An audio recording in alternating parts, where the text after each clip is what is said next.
we're going to talk a lot today about how there's all these exercises on Instagram. They're so common. They're the worst exercises that youth athletes should be doing. It does come down to marketing, whether they want to be an influencer or they're just trying to get more clientele into their programs, but they're misguided in my professional opinion because of what we're seeing. They're doing things that for the general public, for moms and dads, and even the kids are like, oh my gosh, that looks so cool. Or my daughter definitely should be doing that. It's not the case. Some of the stuff is not just detrimental, it's dangerous.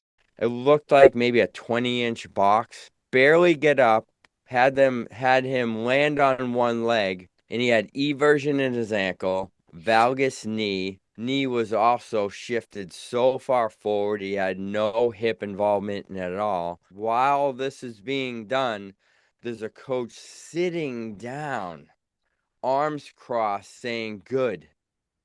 No.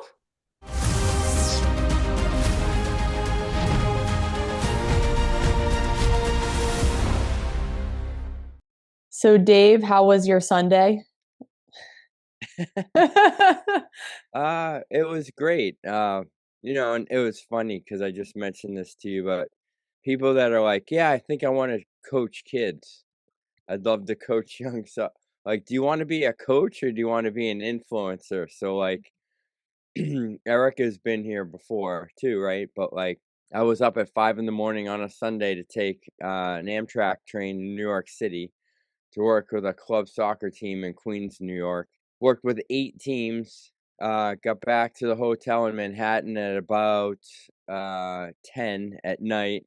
Tried to get as good a night's sleep as I could. Get on the train first thing in the morning. Get back by I think it was noon or 1, and had 8 sessions between remote and in person on Monday. Like that's I think, and that leads into a little bit of what we're going to talk about today. Like, what are you coaching? Or are you trying to influence? Like, what are you doing? Dave, you know what I love about this is you're how many years into this? My very first coaching gig was in 1989. That's when I was born. Oh gosh, Oh don't God. say that. Don't say Sorry. that. Man, Yeah. So, yeah, 3 decades, but like, still going I strong. jumped at the chance, and now as I don't know how it is in Florida, but right now coming into winter break for a lot of public schools, and especially like my college athletes are like, can I get in some sessions before I go back to school? So there's no it's just you're coaching and learning and coaching, you're coaching and learning. I've thought about this before. It's like, what qualifies you, Erica, as a legit expert that can work with someone's daughter, right? Is it the fact that you were an All-American in college? No. Is it the fact that you've been training for years and years and years? No. Are you educated in this field? No. Those things alone don't qualify you, but your experience, your wisdom, your education, your consistent learning, your time in the game, all those collectively or what make you an expert, not because you might have, 100,000 followers. It's so interesting because I talk to a lot of young coaches now. They want to put in minimal work for a lot of return and Mhm. clients and Mm, training all these people. But I'm mhm. like, that's not true coaching. It sounds like you want to be an influencer. You want to live this online passive income life that is such an illusion that all these people preach. Even in our industry, you see a lot of people preaching that and being like, you don't have to work long hours as a coach. You don't have to burn out. And I'm like, I still work long hours. I mean, like, and you're over 3 decades into this and you are still really putting in a lot of work, working with hundreds of athletes. And, you easily could be someone who coaches coaches to coach coaches, as you've probably seen the grift in our industry. But Right. it's like you're still getting in there because that's what you signed up for in the first place. You love working with kids, you've dedicated your life to it, you've mastered the craft, but you are still continuing to learn. Even people who have been in it for a while, I think if you stop learning and growing, then you're not serving your athletes and you're not a coach. I'm really glad we're talking about this topic today because I think so many young coaches just want to influence and just post online and not get in there and work with lots of athletes and have that true body of work. I just hate that a lot of people, they're just chasing the following or who can make the coolest workout video and go viral. We're going to talk a lot today about how there's all these exercises on Instagram. They're so common, but they're the worst exercises that youth athletes should be doing. And Dave and I actually made a list, and we're going to explain the science of why they're not beneficial. And there's no transfer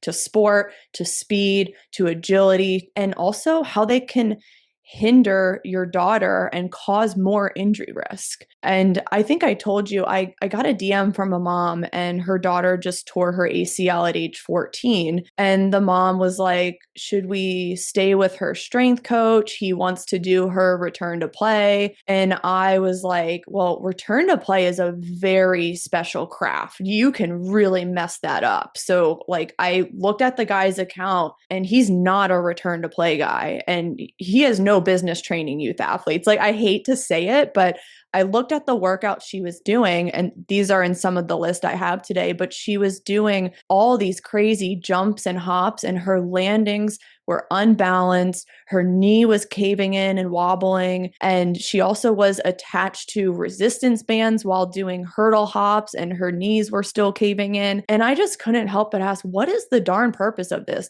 Has this guy asked why he's doing what he's doing? And we're going to explain why all these exercises are bad so parents understand the physiology behind it. I love that. I do think there are trainers out there that have kind of the right intentions, but their methodologies and their ideology is off compared to what kids really need, like what they need, not what we want them to need or what we want for them. And I think a lot of trainers out there that we see, like, when we trade, videos of what we're seeing out there, they wear this badge of no one's gonna make your daughter work harder than I am. No one's gonna do these advanced exercises with your daughter like I am. It does come down to marketing, whether they want to be an influencer or they're just trying to get more clientele into their programs, but they're misguided in my professional opinion because of what we're seeing. They're doing things that for the general public, for moms and dads, and even the kids are like, oh my gosh, that looks so cool. Or my daughter definitely should be doing that, right? But it's not the case. Some of the stuff is not just detrimental, it's dangerous. And there's no way we can report on injuries that might happen actually within the gym. But our first rule of thumb as trainers and coaches is do no harm. And that doesn't just mean do no harm today in this session. No long term harmful effect should come from what we're doing with our athletes. And if trainers and coaches aren't educated enough, they don't know the detriment and the harm they could be doing down the road. So when that girl, when she is 16, tears her ACL, and it's one of these weird injuries that should have never happened, right? It's one of those, I don't know what happened. No one was around her. She went to change direction and fell down, right? We've all seen it. We've all heard about it. Those things, I think those types of injuries can be mitigated and reduced with proper load, which you talk about all the time, but also we need to put a stop to these insane circus like movements and activities and drills that, and you said this already, there has to be transference. So for parents and kids, what that means is you are going to utilize what you're learning and what you're training and being coached on in the gym on the field. Like, there's a correlation. It makes you faster. But faster how? Just in a straight line? No. you can change direction and get to a 50-50 ball because your reaction time is also better, not to mention the fact that physically you can get there sooner. So, like, that's a goal of mine with all my players because 50-50 balls are like an every 10-second occurrence in soccer, especially youth soccer. Can we make that a 60-40 ball in your favor? You're just getting there first. When we talk about like the outcome, I want my daughter to be faster or stronger. Faster for what? Stronger for what? So that they can put up bigger numbers in the gym, or they can lower their 40 time or their 5-10-5 time. Like, that's great, but we need to look at how it transfers to the field. The analogy I was used to use, Erica, and I still use it with parents, is a car analogy, right? Where when we pull in a new athlete, what we're trying to do is give them brand new brakes, like high-end brakes, high-end tires, a new transmission, a bigger, stronger engine. But that does nothing if you keep that car in the garage, right? If you never take it out and drive it and perform with it and push it to have the ability to push it to its limits outside of the garage, like, why are you doing it? And it's the same thing with athletes. We are literally giving them a better transmission, better brakes, better acceleration because they have more power and strength. We're giving them all these attributes. We're getting them better gas mileage, which means they have more endurance. But if it doesn't translate to the field because of the way we're doing it, then that's a problem. I said this the other day, and it wasn't my quote. It's probably someone you and I follow that we look up to, but it was something like, just because a coach knows what to do doesn't necessarily mean they know how to do it. So I know I need to give Erica more strength. Doesn't mean that necessarily I know how to do it, let alone if I actually do know some of the movements that would be important depending on your situation individually. Doesn't know that I It doesn't mean that I know how to deliver and coach those movements so you're doing them properly. You guys have to know, when Erica and I trade some of these videos, it literally, it's like I'm allergic to it. Like, it hurts It makes because me sick. it does, because we understand, like, this is a human business. This isn't a transactional, I want to get more followers business. We're affecting kids' lives, not today, not just today, but down the road. And that's why I said that, to do no harm, not just today, but we don't want to have this accumulation of detriment that ends up harming them 1 year, 2 years, 4 years, 6 years down the road. And it can really harm them if this is not done properly. And there's a lot of exercises. I'd say 99% of the things I see on social media are bullshit, and young female athletes should not be doing them. It's going to be a hard truth for people to hear, but we're going to get into why. I think we should just go through our list. So, one that really bothers me the most is any plyometric drill or hurdle jump or box jump where the young girl has a resistance band attached to her is worthless. It's bullshit, and it's causing more harm than good. Because when you watch these videos, the girl is moving slow. It's not fast twitch, so it defeats the purpose of a plyometric.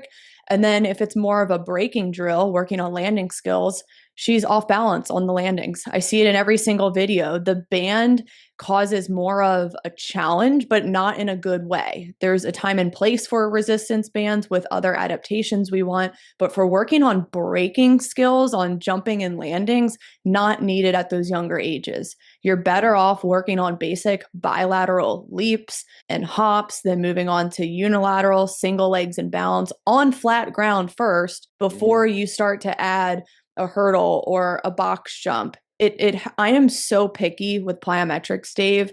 I actually, the other day, I had a girl work on her single leg snap downs, really sinking into the hips and contracting her glutes and hamstrings to just really balance on one leg. We weren't even doing a jump. We were just working on the balance first, and then the next progression, then in the next few weeks, we'll do a vertical jump and stick, and then we'll go in multi directions. But I just don't think people are thinking long term, and they just want to look cool on social media, and they're using kids. This is the saddest part of all. They're using kids to gain followers. Mhm. That's what it is. And maybe they think this exercise is the greatest thing in the world, but I genuinely don't think trainers have asked why they're doing it, why they're adding a resistance band to every hurdle jump and plyometric drill. It doesn't make any sense to get the adaptation we want out of the exercise. Yeah, I agree with that 100% because the other thing is resistance bands can either be used for assistance to assist in something like assisted pogo jumps or to resist a movement. In this case, especially, I want to back up a little bit because to put it in context, and I think this word will come up a lot with us today, is the word progression. Right? What Erica just explained is she prepares her athletes to do plyometrics and to do them correctly. It's not on day one, and we've all seen it, and I'm gonna make a fool of myself trying to demonstrate it, but like, it's like bounce, bounce, bounce left, jump up on this, jump down on this, and it's like this like mini obstacle course with mini hurdles and box jumps and a Bosu ball and then some type of other unstable surface and down. And for one thing, once the CNS is fatigued, you don't have the coordination to have the springiness required for plyometrics, so you're done. And that time frame is actually very short, right? You can't go through these, there's 30 different movements, and they're like their arm mechanics are like I don't even know what that is, like a Tyrannosaurus Rex, like these little tiny arm movements, and, yeah, again, it's intense, and it looks cool, and it looks like, "Oh, my daughter would benefit from that." It's not applicable, it's not transferable, and in many, many cases I want to talk about this part of it. It's dangerous because what we look at as professionals is how are they landing? What are the mechanics like? What does it look like at her ankle, her knee, her hip? What's her spinal posture like? If it's a lateral movement, is there shoulder sway? Especially over Because the plant shoulder foot. Right, Yeah. shoulder sway in a change of direction, a true change of direction can cause a valgus knee movement that's extreme, and shoulder sway laterally to the outside, valgus knee movement at the right joint angle at the knee ruptures your ACL. It's Yep. it's like that. The other thing is plyometrics are designed, in my opinion, to develop that bounce, that springiness, that boom, I'm out, right? I'm like gone. That quick step.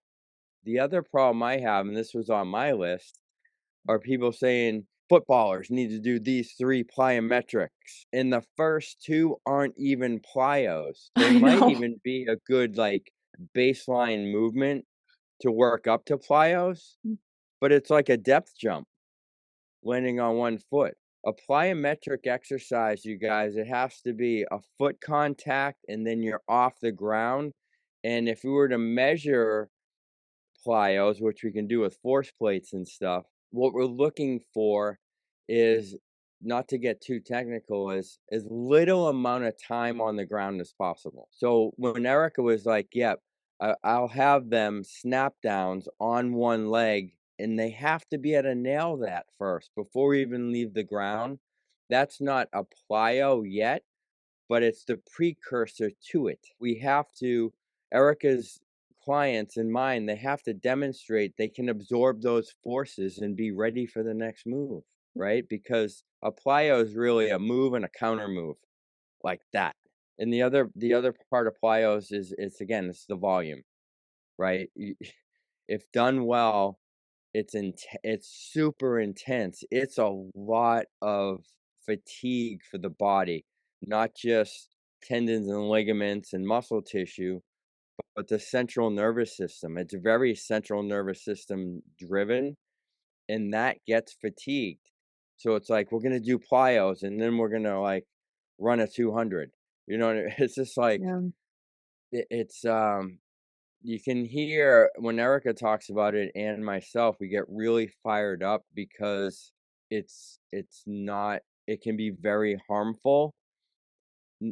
and if it's not with the result of injury, it's the result of them not reaching their potential.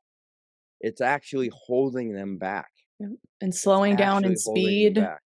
Because then what happens is their performance isn't increasing, and with the load of club soccer, sometimes their performance goes down because they're playing so fatigued from a physical and central nervous system standpoint. But the thought is, I have to do more. I'm out of shape. Or my coach said, I'm out of shape. I have to do more. Oh, more plyos. Oh, more conditioning. And do you see how that is this vortex into an injury at the very least? Yeah, I agree. Yeah, I think that volume is key. If you're seeing exercises on Instagram that are a bunch of plyometrics for longer than I'd say like 10 to 15 seconds, run. Mhm. They should be short duration. I like to do 6 seconds or less. And we measure them with the OVR jump laser jump system, and it measures ground contact time. So, like Dave said, how quickly they hit the ground then pop back up again. That's really building it's called elasticity of the Mhm. athlete. That helps with that explosiveness and that speed. So we're using the OVR jump to look at ground contact time. And then also for like pogo hops, the reactive strength index, which is a combination of the height of the plyo, so how quickly or how high you can jump, combined with the ground contact time. So OVR jump laser system, I'll link it below because I know a lot of my remote athletes have it, and it's great feedback if they're doing the plyos with max intent. And in Mhm. order to make every set count, you have to rest for 30 to 60 seconds with the plyo drill. Because that Mhm. OVR jump system, it will be honest with you. If you're not having that fast ground contact time, then you're not getting the most out of your plyo drill. So I would love to set up my OVR jump system with some of these trainers online when girls are going through like a minute long plyo course Mhm. and show how awful their ground contact time is and how slow it is. It's like, please, Right. everyone run from these people. Right. And I Well, get and so frustrated with this, Dave. And like I said on the last episode, I can't be quiet anymore. And, I think it may sound to people like we're being negative or judging, but if I see something wrong, if I see negligence and people working with youth, I'm going to say something. And mhm. I'm not trying to say, you got to work with me and Dave because we're the perfect trainers. No, I just want people to work with someone who is quality in their area. And we made a list of people on last episode. I just want you guys to find the right people because it is Yeah. damaging to these young girls. It hinders performance and it doesn't help with injury reduction. It causes more compensation, more fatigue, more overuse if that volume's not done right. So it Mhm. just drives me up a wall. And every time I look at these videos, I have to get my eye wash machine to just wash my eyes out because it's really painful to watch.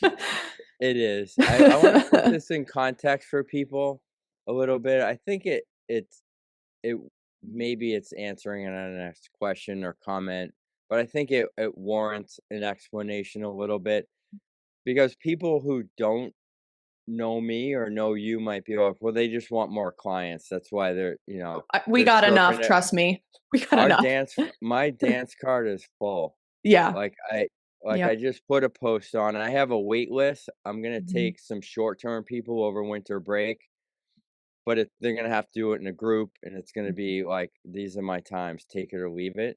Yeah. It's not about that. It's when you're so vested in what you do as a professional, like Erica is, we wanna make sure that as many people are as possible are educated as to what is right, because what we're seeing is just it's like sharks. They're just preying on parents that wanna spend money for programming for their kids to help them be the best that they can be, and it's really turned into just this giant pool of sharks just, they're trying to make money, and it's at the expense, as you said, of kids. So this is meant to be educational. It is meant to call some people out, to be honest, because it needs to be stopped. Like if if I had a high position in, say, Instagram, I'd wanna develop some way to stop practices like this, and I know every industry must have it, right? Oh, yeah. Um, but it's gotta stop at some point, and what's getting worse is now there's a lot of AI-driven videos as well, where the anatomy in the videos isn't even correct because it'll be a cut shot to, all the muscles in the glutes and the hips, and I'm like, "That's not even what the glute medius looks like. That's not the origin insertion of that muscle." So it's like it's literally wrong, but this video has, 1.5 million views. Yeah.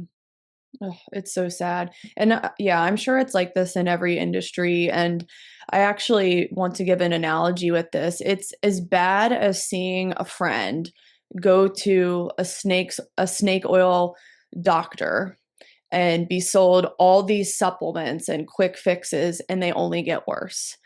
And I Mhm, actually had a friend go through that.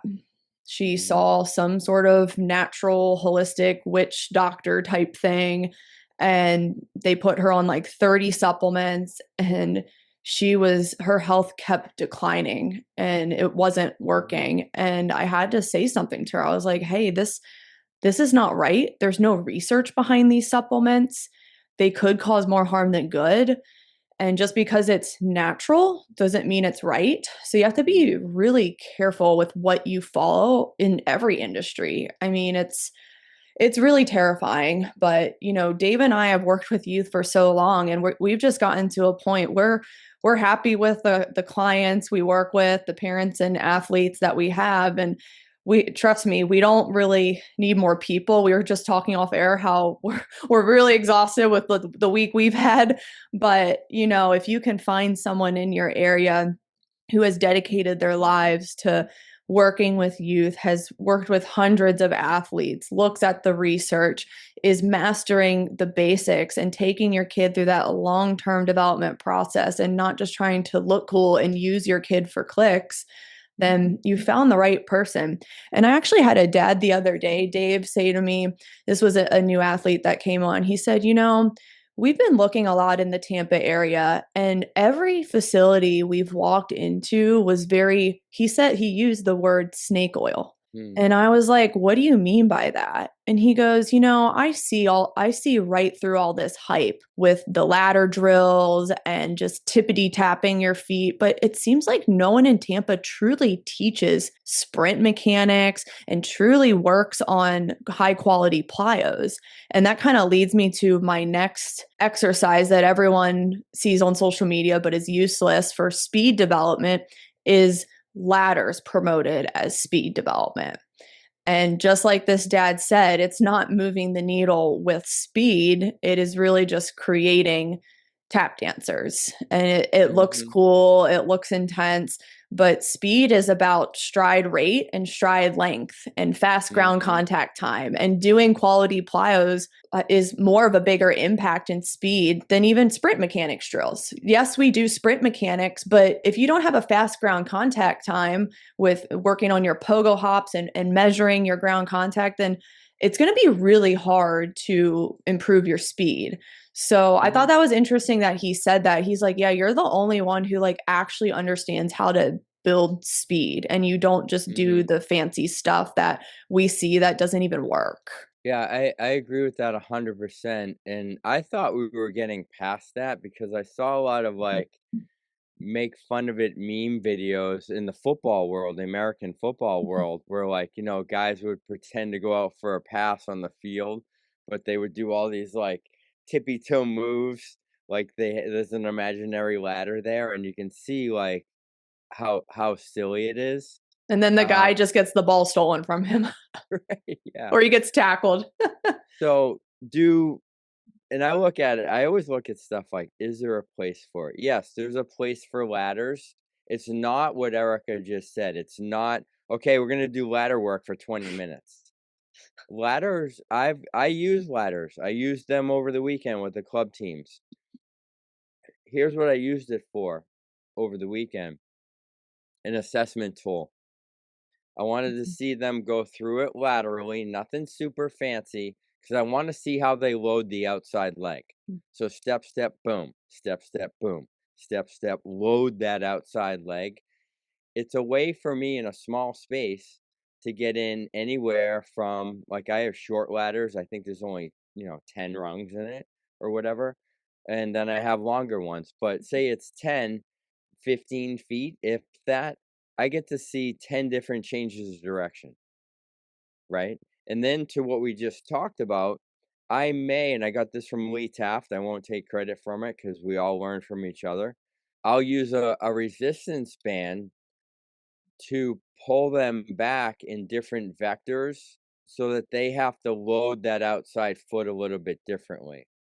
But it's a prep exercise. It's a warm up, and it's an assessment tool because when I'm doing that, is their foot angle changing on the step? And it should, depending on the vector or the direction I'm pulling them from, right? Um, so, because if I'm pulling them to the front, they have to have more of a closed foot to change direction to make that sharp cut. If I'm pulling them from the back, they'll open up that angle a little bit from the hips and the foot. So, like, it's an assessment tool for the younger kids. It's like a cool, fun warm up for like a minute, right? And then we move on to something that's more meaningful, but it's a way I used it as a transition exercise, meaning I'm getting them out of their world, which was 6 hours of sitting down in school, into my world. I'm waking up their brains just a little bit. I'm getting their feet moving. I'm getting their heart rate and respiration up, and then I'm putting the ladders away. Um, there's almost no value at all to what we see. And again, it's the mini arms, and it's like the mechanics of the whole thing are off. And when in a game are you like da, da, da, da, da, step, da, da, da, like, Never. and cross over and then back behind you. It's I mean, you can make an argument for, like, it's a little bit of spatial awareness, maybe some body control, but, like, it's so minimal. You're gonna take 20 minutes out of an hour or more to do that BS? And then the parents paying $100 an hour for that session. Right. If you're in a warm weather area and you can get outside, run, sprint. I like what you said about the resistance bands. There is a time and place, and I think when your focus is so narrow on, okay, we're using this resistance band to help with a side shuffle and be able to push off that outside leg, or to make sure they sink into their hips during lateral movements. Adding the band does help with that. Or we're working on linear acceleration to make sure that their first few steps are long and strong and explosive, because the band helps with creating that horizontal displacement for Mhm, acceleration. But those are really focused drills, and only the band is involved. My problem with when kids are attached to resistance bands is there's other equipment within the drill. And at that mhm. point, it's like, what are we even focusing on? I see a lot of kids attached to resistance bands while dribbling a soccer ball through cones and then jumping over a hurdle while attached to the band. And when we chase two rabbits, we end up catching none. Mhm. What is Well the said. specific goal of the drill? Is it to Mhm. work on dribbling? Well, then get rid of the band. Work on speed dribbling and do that with intensity. The band is only going to slow the kid down. So, Yeah, that was my I other one. Any drill where a kid is attached to a resistance band and there's so much other equipment there going on, because you really need to yeah. ask, what is the adaptation we want out of this drill? Or are we Mhm. just doing it to make it look cool, and like the more equipment we have, the better, which is not true. The Right, simpler, the better, because you can really right. narrow the focus on what the drill's actually working on. I feel like I need to say this too because we live in a world, right, where like, well, Dave said this, so I'm gonna, and it's here, so I'm gonna take it here, right? When I mention resistance bands or even ladder work, like I think I was clear with that one. Like, it's minimal. It might be for a warm up, it might be for a teaching tool or a Yeah. quick assessment, right? With resistance bands, if you're a coach watching this, I know this is part of your gripe, and it is with mine too. Resistance band around the waist or their shoulders while they're doing all this other stuff. They shouldn't be trying to survive not falling down because the resistance band is 1.5 to 2 inches thick. I'm talking about a resistance band that has almost nothing to it, right? It's a lower level band, closed loop band most of the time, just so I can mimic a little bit of momentum. Like if you're in a small space and you can't create momentum with speed, you can mimic a little bit of that to assess again, how are they going to load that outside leg, right? It's not, I'm not putting a 3-inch band on them and yanking them over. And if, if they're not in the right spot, they're literally falling over. I see that too, even with, I saw this the other day. It was a single leg resistance band resisted box jump. I've seen that with single leg broad jumps too. And the kid couldn't, he could barely get on like it looked like maybe a 20-inch box Yeah. and barely get up, had him land on one leg, and he had eversion in his ankle, valgus knee. Knee was also shifted so far forward, he had no hip involvement in it at all.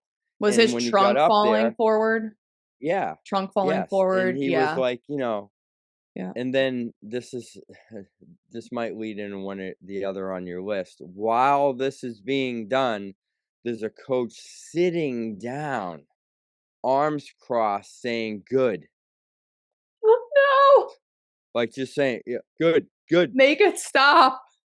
Like, that's Oh, again, I'm allergic to it. It's child abuse. Like, there's yeah. no benefit from that at all. Oh my gosh. Zero, zero, zero, zero. So, but back to like resisted movements have a place, but it's not what we're seeing. It's not dribbling through cones resisted. It's not dribbling. It's not, doing plyos and then a lateral box jump and then onto this and then back here resisted. And it certainly isn't resisted under heavy load. Oh, that makes me so It's sad. it's Again, awful.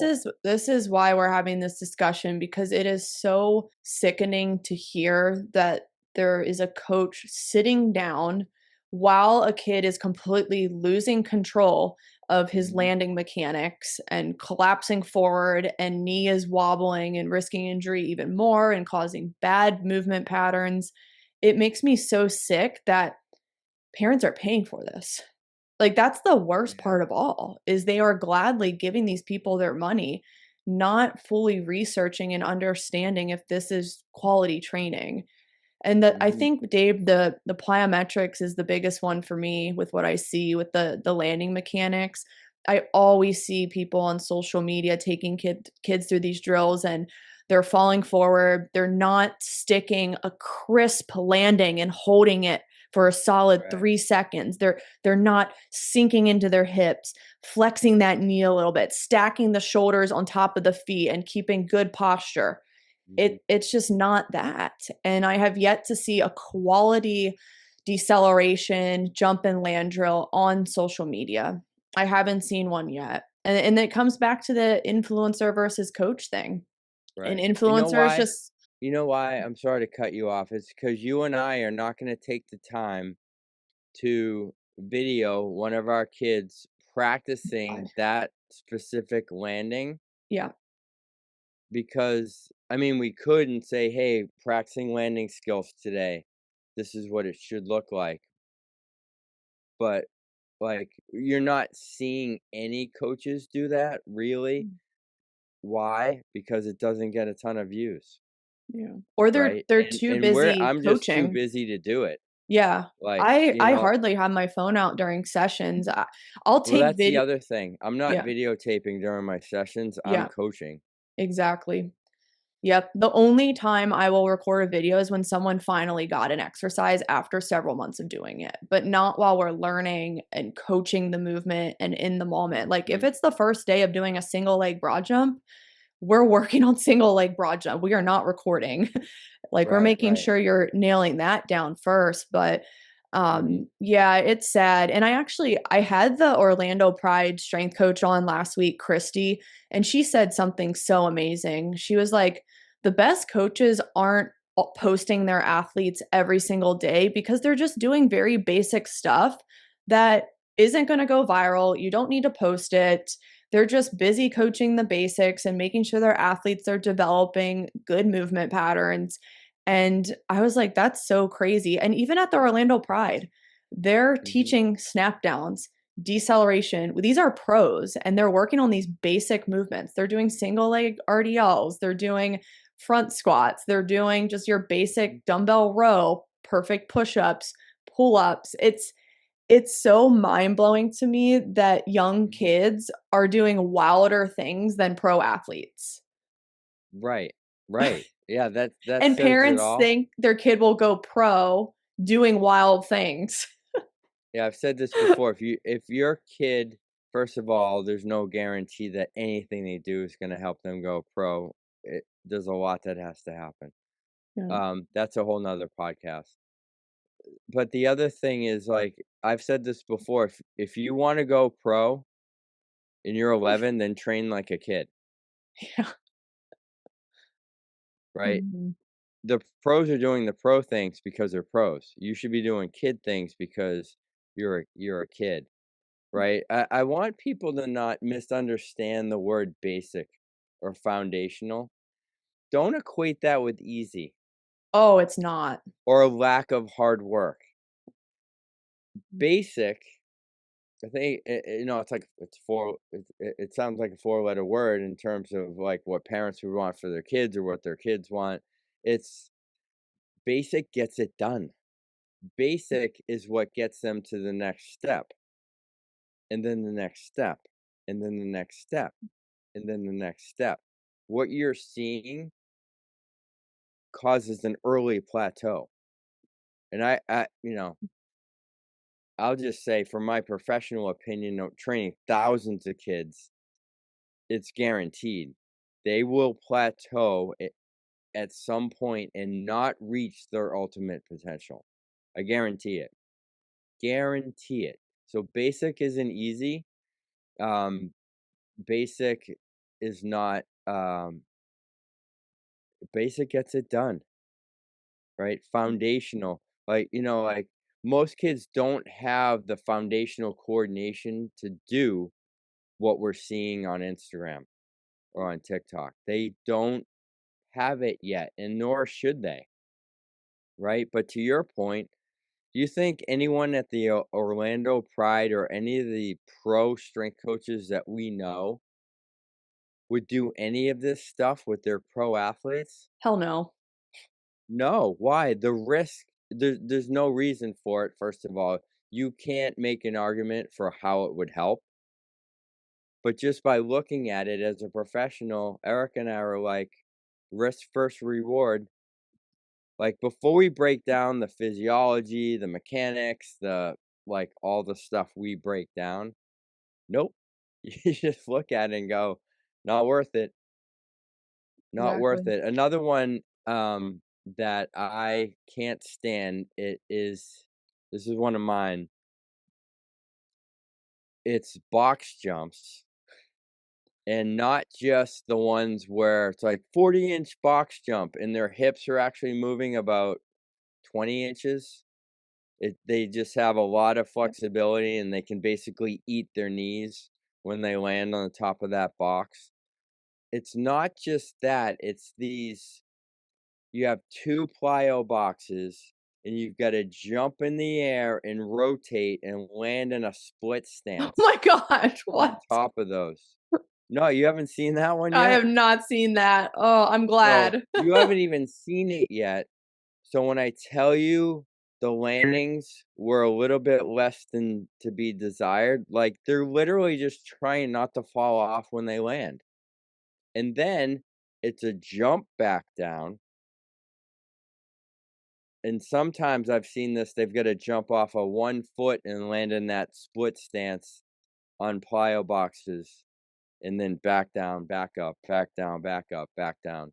I I know what the argument would be. for some of these people that are coaching it, it's force production or power development. No. I mean, let's have a debate about it. Let's talk about, from a scientific perspective, what power development and explosiveness is and what it is not. And what you are doing is a circus trick. It's not power development. And it's And it's not da breaking. it's dangerous. Yep. It's not breaking development either. And I want to go deeper into the plyos and why controlled landings are so key. So a lot of young girls struggle to really get low on those landings, like really Mhm, sit into the hips. Oftentimes they land too tall with the knee extended, and that can put more load on the ACL or cause mhm, meniscus issues down the road. So if they're not really using their glutes and hamstrings and sitting into those hips and flexing that knee and contracting the quad to really take on that force, then the force is actually going to go to the ACL if mhm, you are not really working on those landing mechanics. So that's why it's such a disaster to me. I have to bring this up and keep talking about it. And if you see landings that aren't crisp, girls aren't getting low enough, they're falling over, they're shifting laterally, that is not good. Please get rid of that trainer if it's not being coached. Okay, maybe on day one there might be some wobbling, but I would argue the coach should regress that exercise and work on a single leg snap down where they're mhm, just working on sitting into the hips and mhm. holding that balance on one leg before we add a hop to it. Right. And again, it If comes you back to have to, go coach. bilateral, right? If you Yeah, have to, go bilateral. bilateral. Yeah. It Yeah, you can depends do on that the too. kid.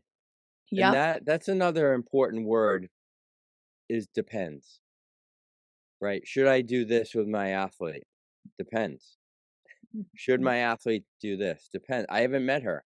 I haven't done an assessment on her. I don't know what her mechanics are like. I don't know what her, apparent streaks, strengths and weaknesses are, or inhibitions in terms of the way that she moves.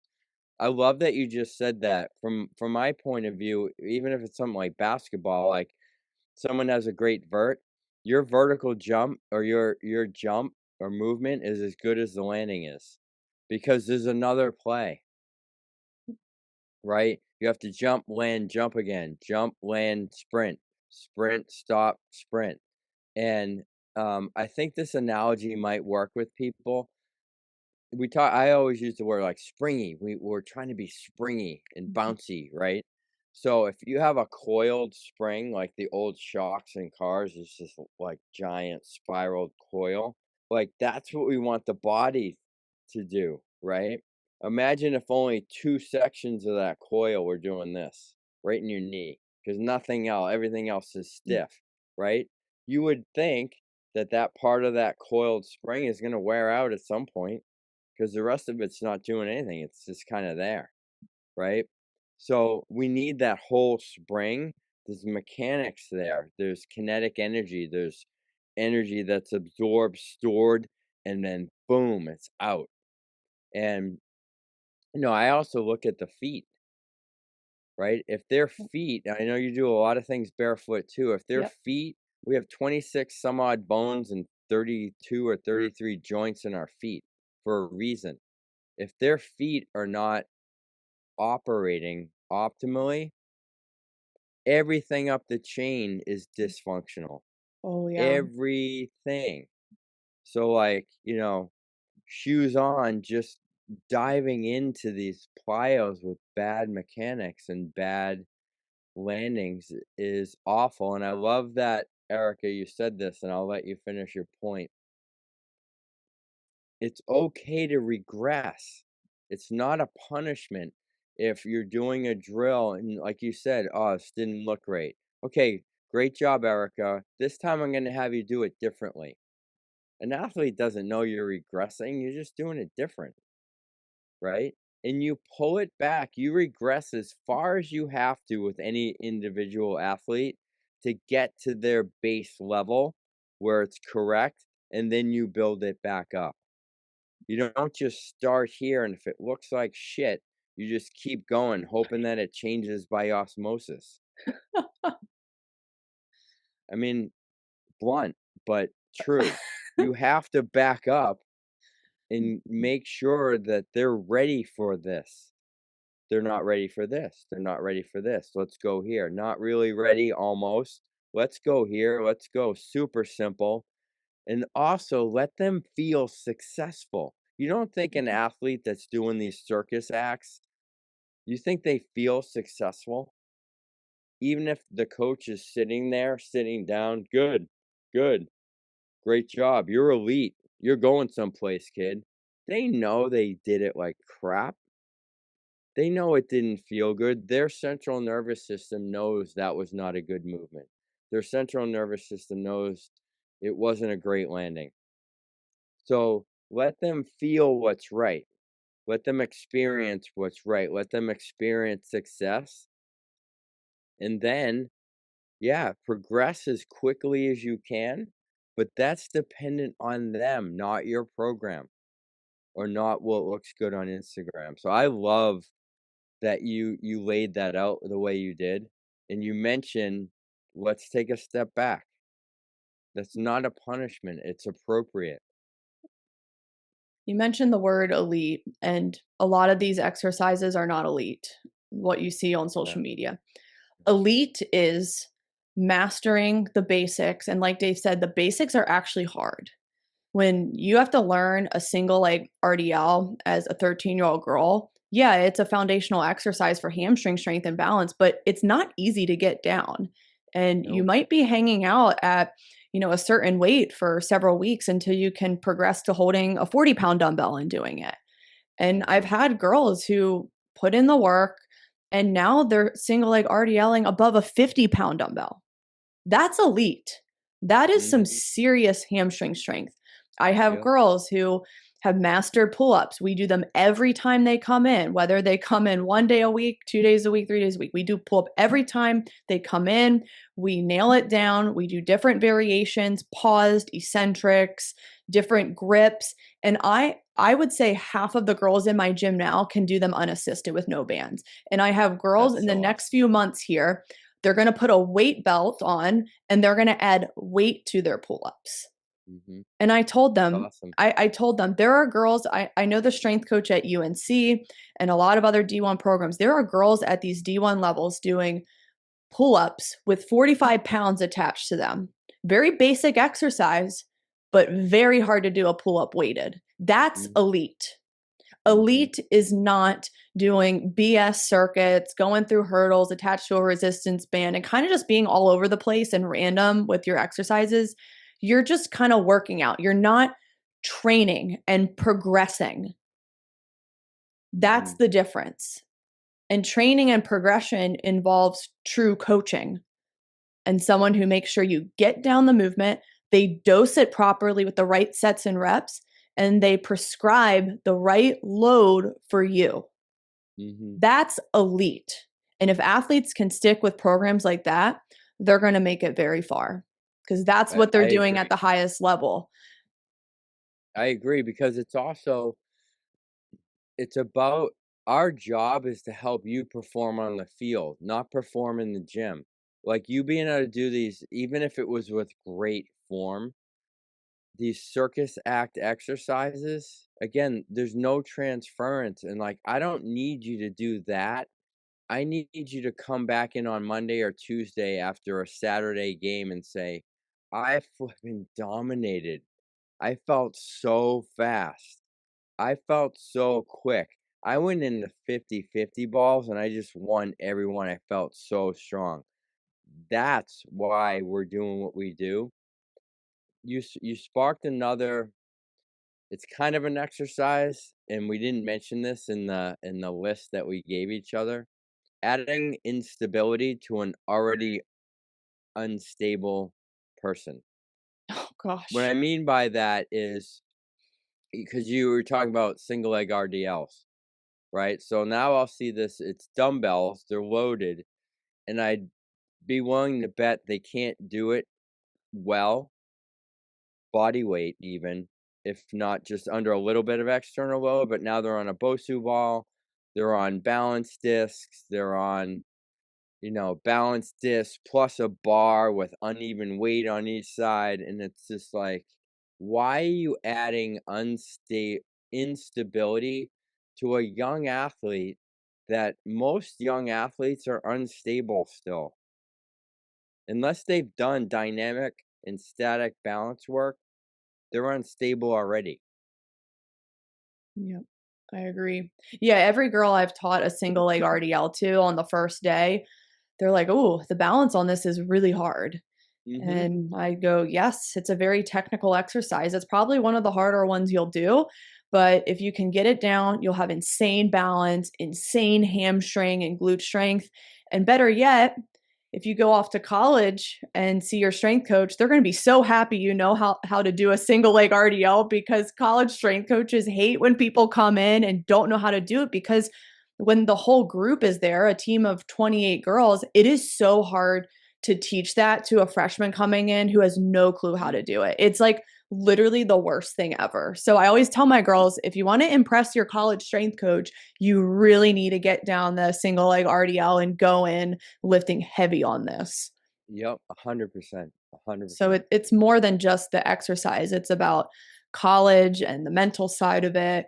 And yeah, I'm glad we did this episode. I just really want to save parents from the nonsense. And they're just Yeah, putting money down the drain on just piss poor. I wouldn't even call it coaching because there's no coaching going on. And coming back to your point, I see so many videos in the strength and conditioning world, the soccer skills world, where people are saying, good job after every bad first touch and pass in the video. I sent you that video the other day of a pro athlete training these girls. And after every touch, she's like, good job. Yes, way to go. And they're like taking first touches the size of an elephant. And I'm like, there's nothing good about this. If I mhm, were a parent, I'd be so pissed watching that. I would wonder, when are you going to correct my daughters to take a sharper first right, touch and right, to position their body quicker so that they can have a good first touch? They're not getting right, anything out of that session except it looking like they're accomplishing something. right, right, exactly, and now you hear this coach saying to your daughter all the time, "Good." Now you have this, jaded view of like, "No, the coaches love her. She's great." But then, if when push comes to shove, when she's really evaluated by someone who knows how to do that, they're like, "Yeah, she's not ready." What? I had to say We that too. I had a girl the other day and the mom's like, yeah, like she's been having knee issues and everyone says she's so strong. And I go, okay, let's do this assessment. Let's see how strong she really is. She's 15. She thought deadlifting 75 pounds was really hard, which is a little crazy if for someone who says they're strong. She should be deadlifting her body weight if she's truly strong. Mhm. And then her quad was shaking and she was losing her balance on the Poliquin step downs that we do. So very Right. VMO heavy exercise. And she was like, her quad was burning, wobbling, and this was body weight. Like, couldn't even do that. And then we did some lunge holds and isometrics, shaking 10 seconds in. And I said to her mom afterwards, I said, look, I know you've been told that your daughter's strong, but we have a lot of work to do. A Yeah, lot of work to do. and it comes down to, again, we started like this, you influencing and or just trying to market your program, or you coaching? Mhm. Like, you're really digging in and coaching and learning what works and what doesn't work. That happens more often than you would think, people watching this, and that's why, I love doing these episodes with you, Erica, because we need to get the word out, and, the more people we reach, the more we reach, right? Because parents that are watching this will talk to other parents and say, "Hey, I saw this podcast, and this I think we're gonna change trainers, or we're gonna do this." Or if they're looking for a trainer, they know what to not look for now or what to stay away from. And that's really why we're doing it, is to get as much reach outside of the people that we can directly affect ourselves, because there's only so many hours in a day. Yeah. And I'll include that list of trainers across the country that we mentioned. So hopefully they're in your city. We'll try and find more across other states. But yeah, we have a pretty big list right now. I'm going to keep compiling one over the years because I just want to make sure everyone has access to someone quality who we know does a really great job, has a great body of work. Athletes have stayed healthy. It's so important. So if you guys have any questions or comments, please reach out to me or Dave. We'll try and dig up through our list and our network if there's someone in your area. But I'm thankful because I'm getting a lot of DMs from parents since our last episode. Hey, do you know someone here or here? Or they'll send me an account. Does this look good? And I'll be like, yeah, like this is legit. I know this guy. And then there's other ones where I'm like, oh, red flag, don't do that. So, Mhm. we're really happy to help. And we've seen a lot. We've seen a lot of crazy injuries in youth sports. I've had to work with girls come to me for a return to play for ACL. I like just seeing it before my eyes what girls have to go through and what they were doing prior to the injury. It just makes me so sad. They were either not strength training prior to the injury or they were working with one of these scamming trainers where they weren't really getting strong and working on landing mechanics. So I've seen that as a universal theme with a lot of ACL girls who have come to me. So it's very serious, and we hope this episode helps. So, Dave, thanks again for coming on, and I'll see everyone next time.